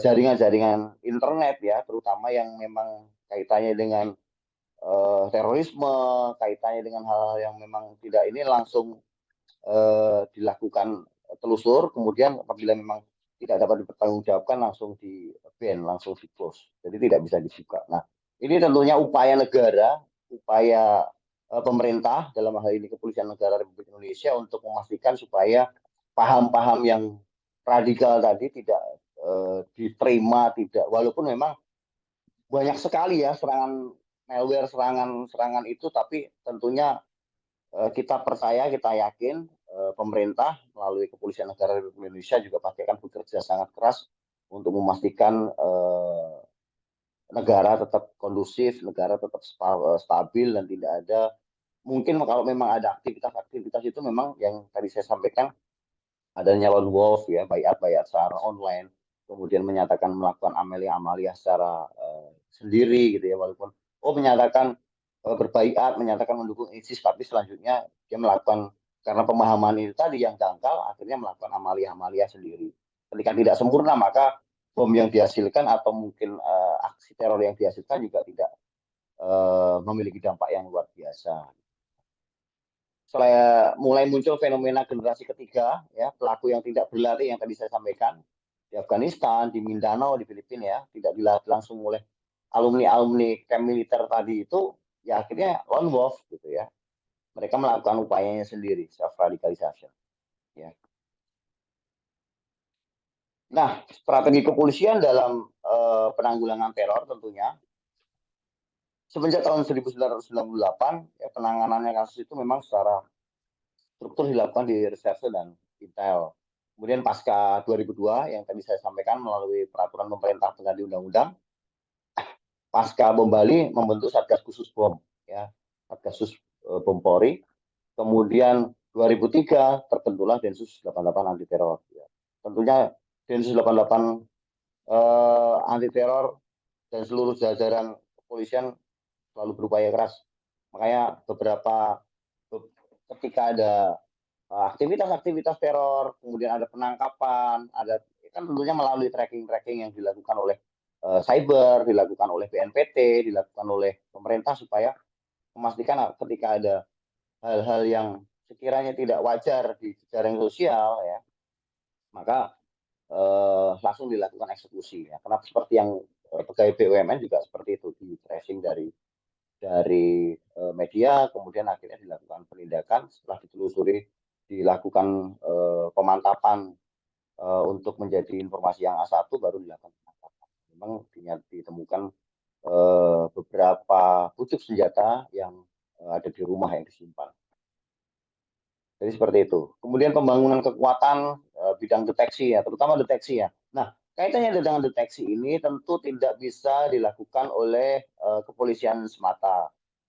Saya, ya, kita semua sebagai warga bangsa, sebagai warga negara yang baik juga memiliki kewajiban untuk mendeteksi Misalkan seperti melihat lingkungan sekitar, ya, apabila ada kelompok-kelompok yang sepertinya berbeda, ya, eksklusif, membentuk kelompok-kelompok khusus, mungkin bisa kita kita sampaikan, kita antisipasi, nanti mungkin dari pihak kepolisian setempat yang bisa melakukan langkah-langkah kelanjutannya seperti itu. Jadi kita juga sebagai warga negara yang baik ya memiliki peran untuk sama-sama menjaga ekosistem stabilitas keamanan di negara kita. Ya tentunya juga punya tugas itu ya. Kalau investigasi dan penindakan tentu kan akan dilakukan oleh pihak kepolisian. Ya, kemudian soft approach ya, pendekatan secara halus, pendekatan. Nah, ini dilakukan ini dalam kaitannya nanti deradikalisasi. Jadi napi-napi napi terorisme yang sudah, karena ada beberapa yang sudah bebas juga, yang itu dilakukan deradikalisasi. Bagaimana menjernihkan kembali pemahaman mereka supaya mereka benar-benar kembali ke pangkuan Ibu Pertiwi. Ya mungkin seperti Umar Pate, Ali Imron itu sudah benar-benar bahkan memberikan, karena mereka penyintas, mereka adalah orang yang pernah melakukan aksi teror, pernah dihukum, dan mereka tahu bagaimana proses mulai dari perencanaan, persiapan sampai pelaksanaan gitu, sampai pengakhirannya bagaimana, itu mereka paham betul karena mereka pelaku dan sekarang menjadi penyintas aksi teror. Nah, itu memberikan memberikan pelajaran pada rekan-rekan yang lain, sehingga harapannya aksi-aksi teror berikutnya tidak terjadi di negara kesatuan Republik Indonesia. Ya, terorisme sama seperti narkotika gitu ya. Kenapa memang kita tidak tahu, tapi kenapa bisa muncul gitu. Nah, jaringannya juga sangat luas gitu ya. Narkotika itu kan seperti bahaya laten, sama dengan tiba-tiba nanti muncul serangan di sini. Walaupun dengan sekuat tenaga Polri, dalam hal ini Densus 88 melakukan upaya yang sangat sedemikian besarnya untuk mengantisipasi itu, melakukan deteksi baik itu secara mapping di lapangan maupun di cyber, untuk memastikan apabila menemukan hal-hal yang tidak sesuai kemudian mengarah ke aksi ancaman terorisme atau paham-paham yang berbeda dengan Pancasila dan kaidah-kaidah aturan normal berbangsa dan bernegara, itu langsung dilakukan langkah-langkah. Makanya ada penangkapan terduga teroris di Solo, terduga teroris di. Nah, ini merupakan pengembangan, kemudian upaya-upaya cyber yang deteksi yang dilakukan oleh Mabes Polri, dalam hal ini Densus 88, dalam memutus mata rantai kelompok-kelompok teror di Indonesia. Dan harapannya kita, negara Indonesia ini, bisa benar-benar tidak ada aksi-aksi teror yang berbahaya yang akhirnya dapat menimbulkan kerugian bagi masyarakat, bangsa, dan negara. Nah, kalibrasinya terkait dengan strategi penanggulangan teror yang dilakukan oleh negara itu ada 3 opsi. Jadi memperkuat kemampuan penegakan hukum, yang hukum diberlakukan kemudian ditegakkan. Ya, setelah itu merumuskan strategi untuk mereduksi potensi serangan. Upaya kontra radikalisme atau deradikalisasi dengan melibatkan segenap sumber daya yang ada. Nah, ini yang paling dominan yang dilakukan adalah itu, sehingga memberikan dampak yang sangat luar biasa. Karena memang penyintas teror ini kita kembalikan lagi menjadi warga negara yang baik, sehingga mereka dapat berbicara, dapat menyampaikan secara langsung, karena mereka memang pelaku, mereka penyintas, bahwa aksi terorisme itu tidak benar. Ya, harapannya adalah serangan-serangan atau aksi-aksi teror itu tidak ada di Pertiwi Indonesia. Nah, terkait dengan upaya yang dilakukan, ya, Perpres nomor 46 tahun 2010, nah itu terkait dengan BNPT ya. BNPT itu muncul terbentuk dengan adanya Perpres nomor 46, Perpres Valentino Rossi 2010 kemarin, tentang BNPT, pembentukan itu. Jadi awalnya BNPT itu eselon 1A, kemudian dengan adanya Perpres terbaru, kalau tidak salah tahun 2012 ya, Perpres nomor 12 kalau nggak salah, itu BNPT menjadi lembaga setingkat menteri, jadi mempunyai kekuatan hukum yang lebih tinggi, sehingga harapannya mampu melakukan langkah-langkah yang aktual, yang nyata, yang bisa memberikan dampak yang luar biasa ya pada ancaman-ancaman radikal, ancaman-ancaman teror di negara kesatuan Republik Indonesia. Kemudian wacana perubahan undang-undang ya untuk tindak pidana terorisme yang sudah muncul nanti, Undang-Undang Nomor 8 dan Undang-Undang Nomor 9, Undang-Undang Terorisme, Undang-Undang Intelijen diperbaiki, kemudian APU PPT ya, pendanaan banyak inisiatif sektoral yang melibatkan semua elemen masyarakat, termasuk kita juga, Bapak Ibu sekalian yang hadir di sini juga harus memiliki pemahaman yang sama bahwa terorisme adalah musuh bersama, terorisme adalah musuh kita, sehingga harapannya anak-anak kita, keluarga kita, saudara kita, lingkungan sekitar kita juga tidak melakukan ya, terhindar dari ancaman aksi-aksi teror. Nah, saat ini Polri masih sangat besar mengandalkan Densus 88 ya, kemudian berpijak pada strategi negara untuk tetap mengutamakan penegakan hukum secara simultan terkait dengan 3 substansi tadi. Kemudian Polri terus memperkuat kemampuan penegakan hukum mulai dari pendeteksian, investigasi, dan penindakan. Ini terus dilakukan supaya aksi-aksi teror di Republik Indonesia yang kita nilai bersama ini tidak terjadi ya. Karena memang tugas pemerintah, tugas kepolisian Republik Indonesia untuk menjamin seluruh warga bangsa dapat beraktivitas, dapat melakukan kegiatannya, dapat untuk mendapatkan kesejahteraan. Seperti itu Bapak Ibu sekalian. Kontraradikalisasi targetnya warga masyarakat yang belum terkena, ya, memberikan sosialisasi bahwa terorisme itu, karena ini nanti akan menjadi lawan daripada pola-pola yang dilakukan dari 3 tren yang dilakukan oleh kelompok-kelompok terorisme. Ya. Deradikalisasi itu dilakukan kepada orang-orang yang penyintas, yang sudah terpapar, yang sudah pernah melakukan ya, Abu Bakar Ba'asyir, Ali Imron, kemudian Warpatek itu sudah dilakukan deradikalisasi supaya mereka tidak kembali lagi melakukan aksi-aksi teror, merubah pemahaman bahwa teror itu tidak sesuai dengan kaidah agama gitu ya. Mulai dari behavior ya, kebiasaan, ideologinya juga dirubah, organisasinya juga, sehingga harapannya tidak muncul lagi aksi-aksi teror di kemudian hari. Nah, upaya kontra radikalisasinya kedepankan fungsi intelijen ya. Sekarang intelijen terus melakukan upaya-upaya peningkatan. Binmas ya, Binmas juga melakukan upaya-upaya sosialisasi ke masyarakat. Kemudian konsep Likdik Pamgal ya, konsep Binmas memperkuat kewaspadaan masyarakat agar tidak terpengaruh. Pembinaan masyarakat agar mendukung negara tentunya ya pasti harus identifikasi dengan kerjasama aparat terkait, mengaktifkan mekanisme peran atau sosial seperti skamling, wajib lapor. Nah, ini mungkin di kampung, di rukun tetangga, di rukun warga yang sekitar kita juga melakukan aktivitas-aktivitas ini. Ketika ada tamu yang mungkin bukan warga setempat, harus lapor kepada Pak RT, Pak RW, harus jelas siapa yang datang, apa keperluannya, berapa lama, termasuk juga apabila ada mungkin warga yang mau ngontrak, mau nyewa, ngekos, dan sebagainya juga harus lapor pekerjaannya apa, sehingga harapannya semua bisa melakukan pendeteksian dari awal untuk mencegah terjadinya secara lebih besar ya aksi-aksi teror.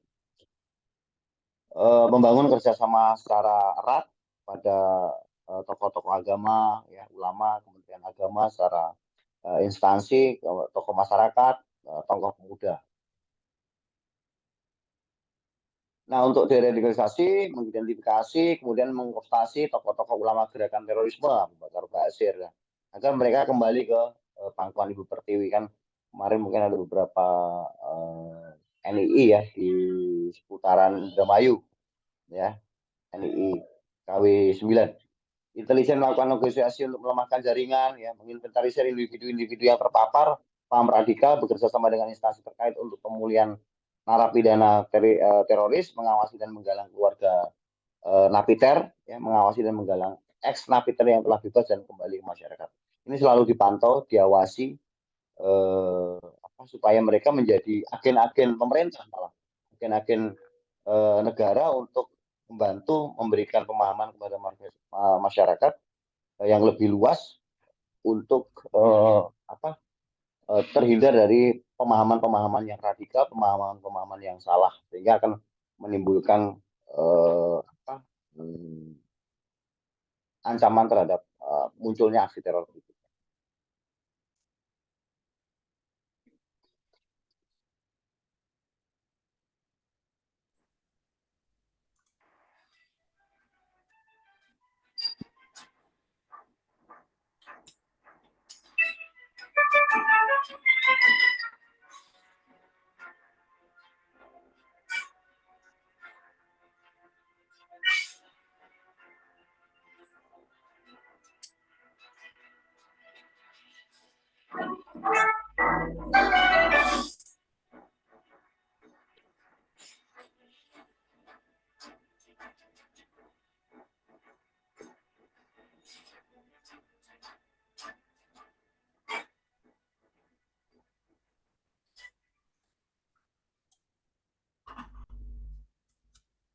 Oke, Bapak Ibu sekalian,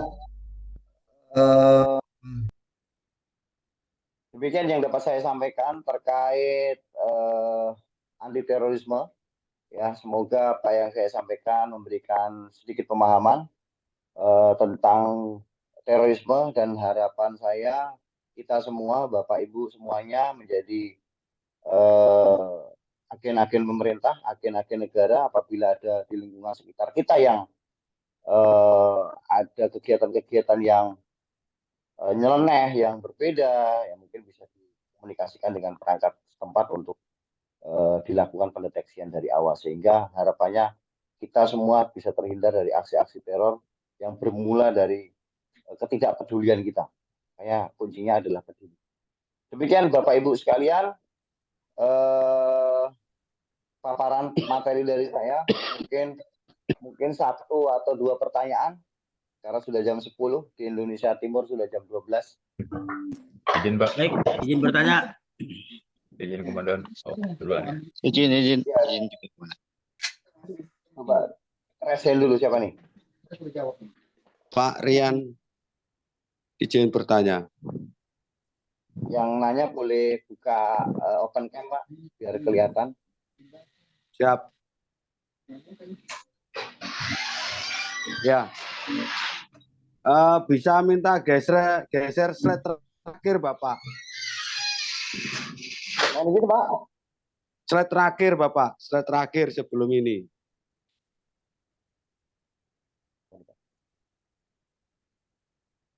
Slide terakhir sebelum ini. Ya, ini ya. Lagi, Bapak, lagi. Lagi, Bapak. Yang ada NGO tadi itu loh, Pak. NGO, ya. Ini, Pak. Ini, Pak. Apa yang dimaksud dengan NGO sama CSO itu, Pak? Oke, saya langsung jawab ya, Pak ya. Ya. Cepat.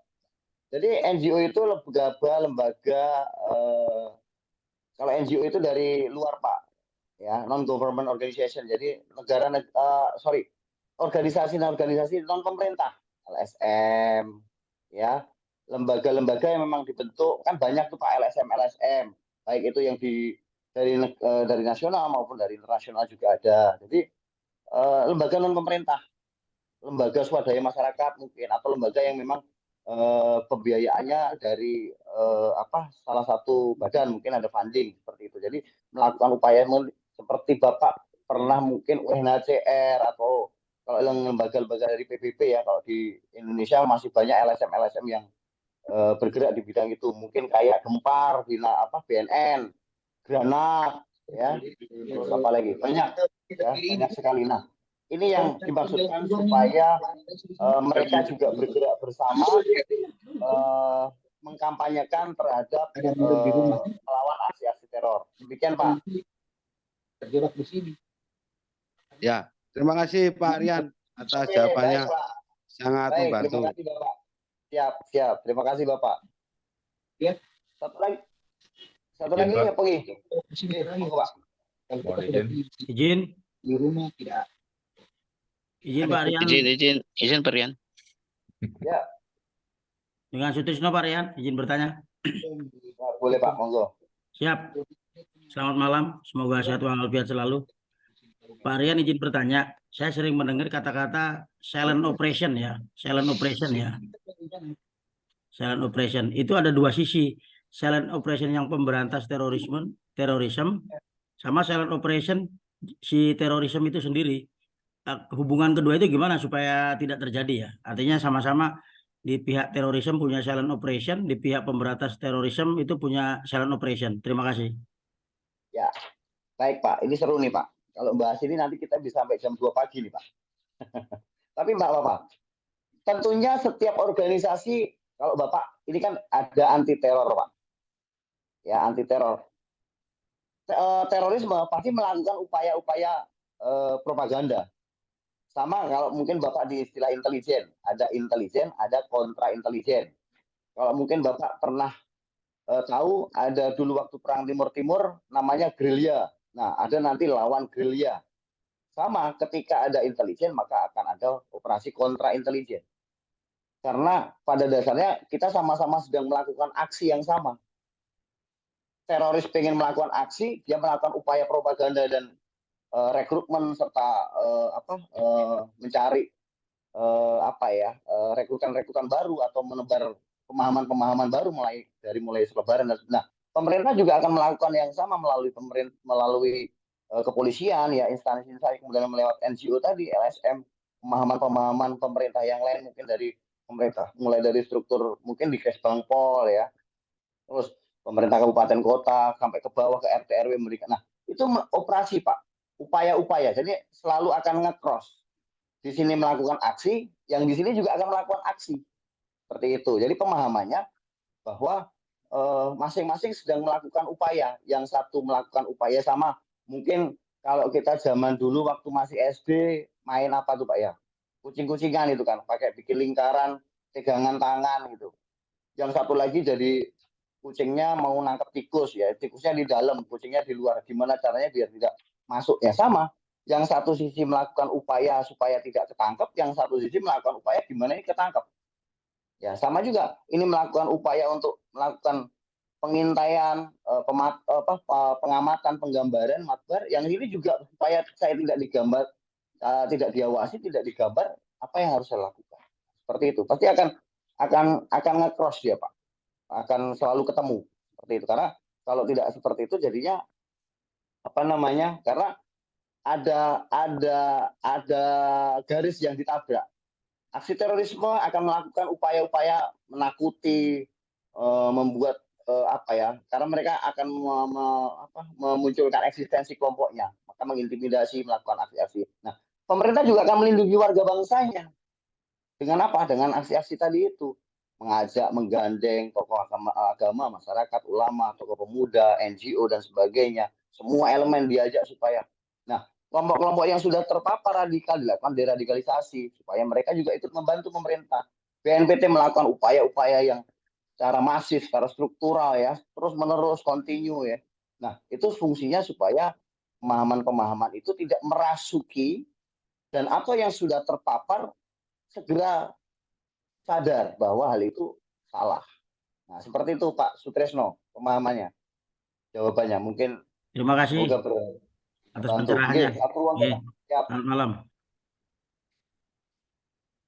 Izin Pak. Oh iya, ini Pak Kiraman ini. Siap. Oke, terakhir Pak Kiraman, monggo. Oke, ya Pak. Beberapa hal yang mau saya komentari Pak mengenai terorisme ini. Yang harus kita waspadai adalah saya mengamati pemberitaan mengenai terorisme sekarang menjadi seolah-olah terwujud kepada satu wujud kepada agama tertentu.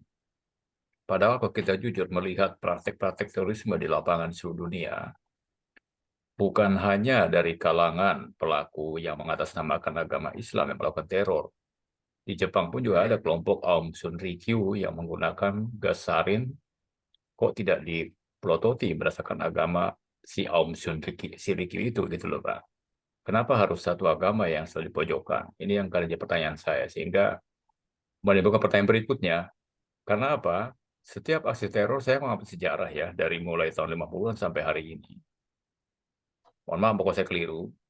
Setiap kali Partai Demokrat menguasai Amerika, dunia akan ramai dengan teror. Coba kita amati pelajaran sejarah, Pak. Kalau Partai Republik yang berkuasa, dunia ramai dengan perang. Di mana perangnya? Di negara-negara yang banyak mengandung sumber daya alam energi. Coba kita amatikan hari ini, seluruh dunia, teror biasanya ganti di situ ya. Kalau nggak entah di Timur Tengah, entah di Indonesia, entah di rata-rata negara-negara yang mengandung kekayaan energi. Nah, sehingga saya berpikir, apakah seorang tadi siapa Umar Patek, kemudian juga mana yang di Ngeruki itu, kok saya lupa ya, ya Abu Bakar Basir ya. Murnikah beliau itu melakukan ini atas keinginan sendiri untuk memperjuangkan ideologinya sendiri? Saya kok ragu ya. Apakah di belakang mereka ada mastermind yang mencoba memainkan mereka dengan keyakinan ideologinya sehingga mereka diarahkan ke langkah yang salah untuk menggunakan mereka sebagai aksi guna mencapai tujuan si sang dalang ini yang entah siapa di dunia ini. Menurut saya sih mafia geopolitik dunia yang ingin mengendalikan dunia sesuai dengan kehendaknya itu, Pak. Lalu kalau kita kaitkan dengan media-media sosial digunakan, pertanyaannya adalah apakah kita Indonesia tidak bisa melalui lembaga-lembaga yang sudah ada itu secara terpadu melakukan upaya-upaya pencegahan. Misalnya Kemenkominfo kan bisa mengendalikan informasi. Ya bikin kebijakan kayak tegur itu Google, tegur Facebook, tegur itu semua search engine. Jika mereka ingin mempunyai pasar di Indonesia, sebaiknya mereka pun juga bertanggung jawab atas akun-akun yang arahnya kepada radikalisme diblokir sendiri oleh mereka gitu loh. Jadi tanpa harus kita yang harus repot. Itu dilakukan oleh Cina, Pak. Cina kan Google nggak boleh pakai Baidu, sehingga mereka bisa mengendalikan sistem informasi sana, sehingga di sana tuh terbebas dari paham-paham yang mengganggu stabilitas di China. Kemudian kita mengamati, Pak, terorisme umumnya terjadi di negara demokrasi. Kok kita nggak dengar di Kuba, nggak pernah kedengeran, di Vietnam nggak kedengeran, di Rusia juga enggak gitu kan. Tapi kenapa hanya negara-negara yang demokrasi saja? Tentu kenapa? Memang pengawasan negaranya kurang terhadap hal ini. Nah ini mohon izin ya, sementara ini yang bisa mungkin saya komentari. Saya belum ketemu Pak, apa sih sebenarnya yang menjadi pendorong utama dari para tokoh ini melakukan itu? Murnikah ini mereka atau memang ada mastermind yang memainkan mereka? Itu Pak yang saya curigai sejak dulu. Demikian Komandan, mohon izin, terima kasih. Ya, siap. Terima kasih Pak Kiraman, luar biasa ini beliau jurnalis yang sangat aktif. Baik, pertanyaannya sangat luar biasa bagus Pak. Ya, terkait dengan pemberitaan. Ya, kenapa selalu terfokus, terlalu menggunakan, mohon maaf, agama, salah satu agama gitu ya. Identitas itu dilekatkan. Ya, identitas itu dilekatkan supaya memang, ya karena memang kalau kita bicara itu Pak, sejarah kita putar dulu Pak. Ya, pertanyaan saya, mungkin Pak Kiraman bisa jawab. Siapa yang melahirkan Taliban? Ya. Kemudian siapa yang melahirkan Hamas? Ya, di Palestina untuk melawan Israel. Siapa yang melahirkan ISIS? Nanti Bapak bisa jawab tuh. Jadi kalau kita bicara secara global, ya, secara internasional, banyak Pak. Kita kopinya kurang banyak ini Pak kopinya. Tapi yang jelas satu hal memang apa yang Bapak sampaikan tadi, kecurigaan yang hampir tepat. Ya, kecurigaan yang hampir tepat. Karena memang seperti saat kemarin Amerika dipimpin oleh Partai Demokrat, maka yang terjadi seperti itu ya. Kemudian pada waktu dipimpin Partai Republik seperti itu. Ya memang itu kecurigaan pengamatan Bapak yang memang bisa ditafsirkan dalam arti yang mendekati dan memang beralasan karena memang ditunjukkan dalam bentuk-bentuk. Nah, tetapi memang seperti yang tadi Bapak tanyakan juga, apakah seperti Abu Bakar, Ali Imran dan sebagainya itu juga tidak ada yang mengendalikan gitu ya. Kalau yang saya cermati tidak dalam lingkup yang ini ya Pak ya, dalam lingkup dalam lingkup pemahaman terorisme mereka fanatisme. Kalau dari pemahaman yang saya coba perhatikan dari acara pemeriksaan, dari pengakuan, kemudian dari pemberitaan yang disampaikan ketika mereka memberikan itu, seperti yang tadi saya sampaikan, Ali Imron itu dari kecil abangnya itu si Imam Samudra itu memang sudah sama gurunya aja berani melawan, karena memang ketika dia tidak sesuai dengan apa yang dia terima, dia tidak akan sampai pada dia berangkat ke Afghanistan melalui Malaysia, ya, itu juga sudah garisnya udah keras. Abu Bakar juga sama, punya pemahaman yang fanatis. Ini kaitannya dengan, tapi kalau kaitannya kenapa sih kelompok-kelompok teror itu lebih dominan ke, mohon maaf, salah satu agama. Sebenarnya saya juga tadi sudah sebutkan ke Bapak, ada Macan Tamil di Sri Lanka, ada Boko Haram, kemudian ada organisasi-organisasi lain ya yang muncul. Mungkin Bapak pernah melihat di Selandia Baru ada penembakan di salah satu masjid yang mengakibatkan beberapa saudara kita meninggal dunia ya. Nah, itu juga menunjukkan bahwa terorisme itu tidak identik dengan satu agama sebenarnya. Cuman memang bukan penggiringan ya, tetapi diarahkan bahwa kebanyakan mereka yang muncul itu adalah kelompok-kelompok yang memang memiliki kaidah-kaidah agama ya, walaupun mungkin seperti yang di Jepang Bapak sebutkan itu betul, tapi memang muncul berita. Nah, ini kayak di Thailand ini juga ya kan, ini kan juga aksi teror gitu. Cuman ada muncul di berita, tetapi ya ini tergantung bagaimana kita bisa memahami. Tapi pada muaranya adalah bahwa aksi-aksi teror yang dilakukan tentunya tidak menjadi benar, apapun dasarnya. Apapun, karena memang mereka mau menunjukkan eksistensi kelompoknya, Pak. Ketika mereka tentunya kelompok-kelompok ini punya keinginan, misalkan ISIL, ISIS, Al-Qaeda, ya, Al-Qaeda. Nah, itu juga tentunya diciptakan, punya kepentingan, tapi ketika sudah uncontrol, maka yang terjadi adalah mereka ingin eksistensinya tetap diakui gitu ya. Eksistensinya tetap diakui gitu. Makanya sampai dengan Osama bin Laden bisa diberantas gitu ya, tewas dalam suatu aksi serangan yang dilakukan oleh tentara Amerika. Nah, itu juga memberikan dampak yang luar biasa. Tapi bukan berarti terus Al-Qaedanya bubar, tidak. Tapi kan ada sel-sel lain yang berjalan. Nah, seperti itu. Jadi memang apa yang disampaikan Pak Kiraman luar biasa, tentunya memberikan pemahaman ke kita supaya kita sama-sama memahami konteks terorisme ini supaya lebih konkret. Karena memang kalau kita berpikir secara pemahaman komprehensif itu dalam payung yang lebih besar, maka kemungkinan pemahaman itu juga bisa muncul gitu. Jadi karena memang seperti halnya kenapa nih perang Rusia Ukraina sampai dengan sekarang kok anteng-anteng aja gitu ya. Ya, anteng-anteng aja, datar gitu ya, kayak nggak ada perang, padahal Rusia sama Ukraina lagi perang. Tapi udah lebih dari 1,5 tahun perang itu berkecamuk dan kita biasa-biasa aja kayak nggak ada perang gitu. Seperti itu Bapak Ibu sekalian. Pak Kiraman. Demikian Pak Kiraman, terima kasih. Pertanyaannya luar biasa.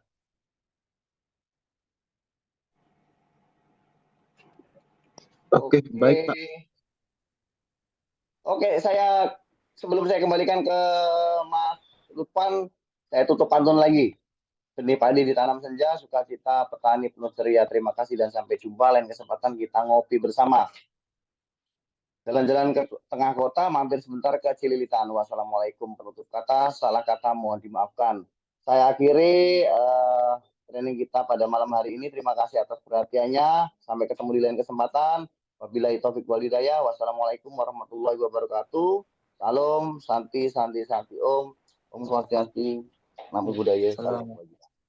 Waalaikumsalam warahmatullahi wabarakatuh. Terima kasih Pak.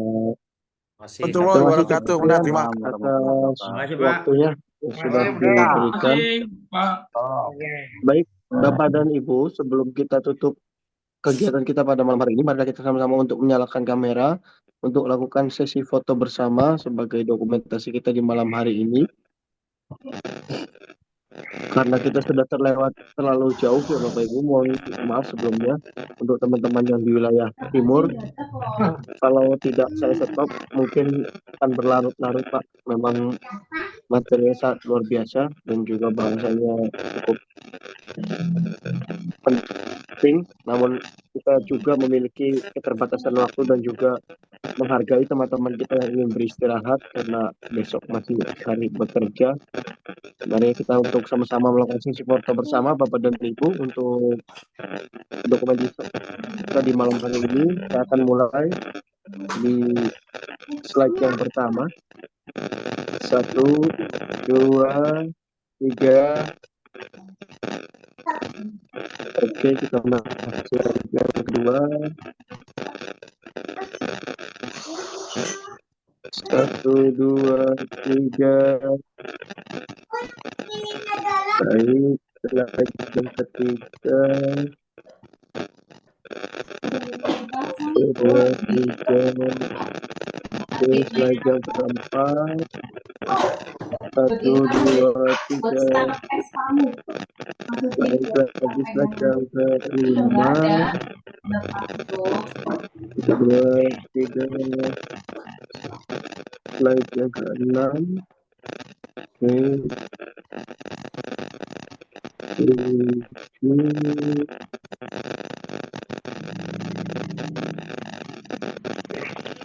Lihat, 8. Dan terakhir yang ke-9. Oke. Baik, Bapak dan Ibu, terima kasih atas waktunya pada malam hari ini. Untuk terkait dengan informasi selanjutnya, nanti akan disampaikan oleh tim admin kami melalui grup terkait dengan sertifikasi dan informasi webinar di malam hari ini. Atas nama Revolusi Indonesia, mohon maaf banyak-banyaknya apabila tidak memberikan banyak sekali waktu dan ruang untuk berdiskusi karena kita juga keterbatasan waktu. Mungkin nanti Bapak dan Ibu bisa melanjutkan di kegiatan training yang nanti akan disampaikan dan juga webinar-webinar kita yang lain. Wassalamualaikum warahmatullahi wabarakatuh. Selamat beristirahat dan selamat menjalankan aktivitas selanjutnya. Waalaikumsalam warahmatullahi wabarakatuh.